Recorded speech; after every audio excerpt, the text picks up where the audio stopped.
give me a head nod when you. This meeting is being recorded. All right, so my name is Isaac Taylor, and I'm the leader for this group. And this is our case study in data analysis. In our group, we have the wonderful Chrissy Burke, who's our PowerPoint builder. We have Miss Katie Jo Gentry, who's our recorder. And we have the great April Jowers, who's our researcher.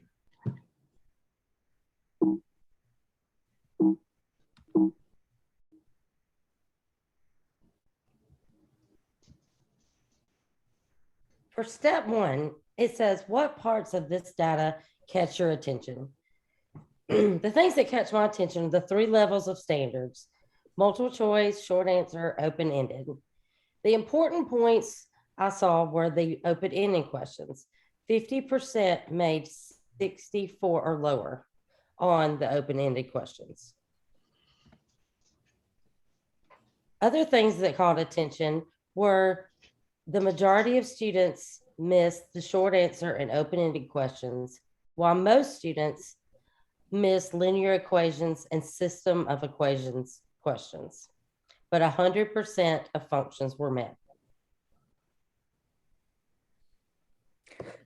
So the first part of discussion I'd like to bring up, it seems as though the standard for the standard that had the largest gap between learners was short answer questions. And so the range for that was 75 from the highest to the lowest scores. Why do you think this is the case? Well, I think honestly, really students have to explain their answer with those questions. And sometimes that can get them in trouble and they might not have what the teacher wants, or they can just have the wrong answer. They can make all the right steps, but just put the wrong answer. I think we've all been there before, but I think that's what really happened. And then moving on again, the standard that had the lowest range was multiple choice questions. And so the range from the highest and the lowest scores was 43. So, sorry, go ahead, Chrissy. Oh, that's okay. I was just wondering why you think that that has the lowest range, the multiple choice questions. I think sometimes, like Isaac said, that we've all been in the situation where we get really close and the answer's right in front of us. We just miss it by a hair. So if I'm solving a question and I happen to get 10, but the multiple choice questions have like 11 or numbers that are far off from 10, I'm probably going to go with the one that's closest. So multiple choice gives us a little more. Just kind of right in front of us. Yeah. Yeah, that's true. All right, so step 2, what does the data tell us? Was this objective? The question for this is, was this objective or learning target taught during this quarter? Looking at the class, which was an Algebra 1 class, the pre-algebra standards were most likely prior knowledge and not taught this quarter. And some possible explanations for what the data reveals is the majority of the students did not do well on the test. 10 out of 14 got below a 70, so 71% failed, which isn't great. There should be a quantitative item analysis for this assessment. So examples of this would be difficulty index and discrimination index. Therefore, the questions were either worded improperly, the questions were too difficult, or the students didn't understand the material. What can you infer about the data regarding the impact on student learning? So obviously the teacher needs to reteach the material, so remediation and a retest, and the teacher should not move forward until students have mastered the standards, which the majority of them have not yet. And the students, only 29% passed with 70 or higher. So remediation needs to take place here. All right. Next, we have a chart. So one reason for testing is to discriminate between those students who know their stuff and those who do not. Therefore, an item that discriminates negatively should be eliminated. So if we look at our chart, these are all the multiple choice questions. The first column is the question number. There are the multiple choice ones. The middle column is the difficulty index. And then the third column is discrimination index. So anyone with a negative discriminates negatively, which is number 1, 6, and 19. Those questions should be eliminated from the assessment.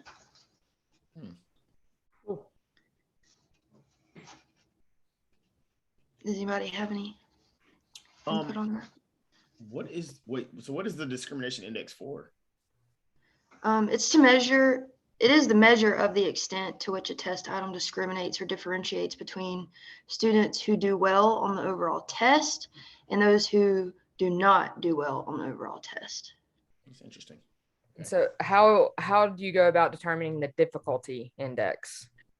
So there's a formula that you plug in. It's P equals total number of students selecting the correct answer over the total number of students attempting the item, and pretty much gives you a fraction, and then you just convert it into a percentage. That's cool. Gotcha. So the positive discrimination index is those who did well in the overall test, chose the correct answer for a particular item more often than those who did poorly on the test. Yes. Gotcha. And then the negative discrimination index would be those who did poorly on the overall test, chose the correct answer item more than those who did well on the test. Yes, which you don't want. Gotcha. What is zero discrimination? 0 is those who did well, and those who did poorly on the overall test chose the correct answer for a particular item with equal frequency. Oh, okay. Gotcha. So I'd like to get into some good news that there is to celebrate in Miss Esperanza's classroom. It seems that pre-algebra standards, except for percentages, were decent, and students did well with data analysis and scatter plots. 3 out of 5 of pre-algebra standards were actually mastered by this group. So it's looking good for the progress that they've made. We just need to keep working. Next, students excelled with questions involving Algebra 1 standards involving linear equations, and Algebra 2 standards where they were asked to identify functions. So we kind of get a little bit more spotty in the Algebra 1 standards, and then Algebra 2, we're starting to grow into that realm too. So that's a positive. Students are also showing results with Algebra 1 standards involving writing linear expressions and SAT easy questions that suggests that the majority of the class is comprehending these standards. I believe Miss Esperanza is doing a good job and has her class moving on the right track. We just need to figure out how to keep them going on this track and keep their success rates moving in the right direction. From what it looks like students are on the right with algebra 1 standards. Like remediation or spiral review could really help the students like continue the path to success, honestly. I agree. She's really doing a great job with pre-algebra and getting the students ready for Algebra 1. Yeah. Okay. Step number 4. What are the problems of practice suggested by the data? So really from the data, and sometimes when you look at all these numbers, you really got to focus on like the practices for really improving your students' overall learning.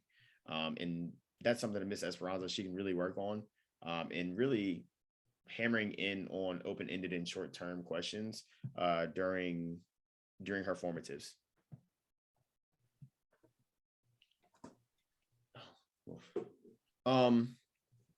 What are the problems of practices? Or one of the questions is, what is the first step to create student success in the area? So really, like, I'm a big believer of like reteaching and refreshing, and just revisiting some of the areas that are listed here, and especially with all the tools and resources that are available today, like really hammering in on those like do nows when students first come into the classroom, and those exit tickets, and looking for places throughout the lesson and throughout the like class day or the school day where you can like have or really just check for understanding through those do nows and exit tickets and other times throughout the middle of the class. I really like that you mentioned that. I'm also a really big believer in reteaching and refreshing. So something that's always been in my brain is repetition, repetition, repetition, reps, reps, reps. And so I think that's a really good point, Isaac. Okay. So I'd like to talk about some key conclusions and recommendations for addressing some problems. I think that we can all agree at this point that remediation is needed for topics that are not yet mastered. The students need to have a chance to revisit here, even if it's a mini lesson over the questions that were commonly missed and how to move forward from there. Also, solving and graphing linear equations along with problems involving percentages should be retaught, as these standards will lay groundwork for Algebra 2 courses. If the students don't know these standards and don't have them mastered, it's going to be hard for them to excel in further math instruction. And also, the low success rates in open-ended questions is a cause for concern. I know that this is something that Ms. Esperanza has been working hard on. I think that this should be a big area of focus moving forward. So as far as action plan recommendations, I'd like to put forth that we encourage Ms. Esperanza to have daily spiral reviews involving pre-algebra, algebra 1, and algebra 2 topics being covered. I think that's a good idea to revisit the previously covered topics to keep it fresh on the minds of students. Definitely. Yeah, I think also too, like just like formative assessments could take place or as a verbal in class or exit ticket out the door, like I said earlier, or just in daily journal entries and stuff like that. Like those little steps, they really do matter. And really could lead to student success. I also think too, like something that like the school can really embody to really support like Miss Esperanza is like, okay, like maybe possibly like splitting the advisory or in the beginning of the day learning and splitting that in half and using that other half of it to really take the time to separate students and focus on the skills that they need to be successful in the classroom, such as algebra. And you can add other subjects as well, but really honing in on those math skills, because that's an area that a lot of kids struggle in. Yeah. I really like that you mentioned different forms of formative assessments. Personally, as a student, I was okay with standardized testing or, summative tests. I kind of struggled with test anxiety though. And so I think that reaching out to students in different ways, like a ticket out the door or a daily journal entry where there's less stress on them to succeed in that moment, that she might get more honest feedback. That's, easier to read into if that makes sense. Yeah, that's a great point, Katie. I can relate to the whole testing thing, especially in math. Yeah. Not great. Yeah. I think another point moving forward that we could talk about with Miss Esperanza would be covering commonly missed questions with the class, and not only discussing or not only that saying, okay, this is a question that we all got wrong, so let's look at how to do it right. I think it's important to dive into why they got it wrong, where their thought process messed up, because they might not have missed by that much, because I think we can all agree that in a math test, we've worked a long problem before, and it was one step that threw us way off. So she could incorporate test corrections like as a class one day, or walking through commonly missed test questions and warm-up questions before beginning the next day of class. Yeah, I agree. I think addressing problems with low success rates would help students understand where they made the errors and help get all the students on the same page. Yeah, I think it's important to see where you went wrong, because you might have gotten most of the problem correct. It's just the very bottom, you got something wrong, and that would help them to have more confidence in themselves. Definitely. So I'd like to build one more thing on what Isaac mentioned about splitting advisory time. I'd like to put forth an idea for the school that we have a certain time slot each week, whether that happens 1 or 2 days a week, or if it's like an advisement or a homeroom time where students can actually visit a teacher or a subject area that they're struggling in commonly. So maybe their advisory periods are broken up into let's say I'm struggling in math, my advisement teacher, my homeroom teacher wouldn't be a social studies teacher or wouldn't be a language teacher. I need to be with somebody who is in the math realm, and we could work on whether it's Nearpod lessons or anything. It could be an online lesson, it could be mini lessons taught by that teacher, but it's just an extra step for me. And it doesn't even have to be remediation, but it could also be like college prep help. Like, hey, I do well on this, but I kind of need to learn how to advance my skills, or, because I mean, practice, we're never going to be perfect, but we're working towards that, so It's a good idea. It's a really good idea. It's a really good idea. Well, I think all these are, I think these suggestions, really Miss Esperanza can take.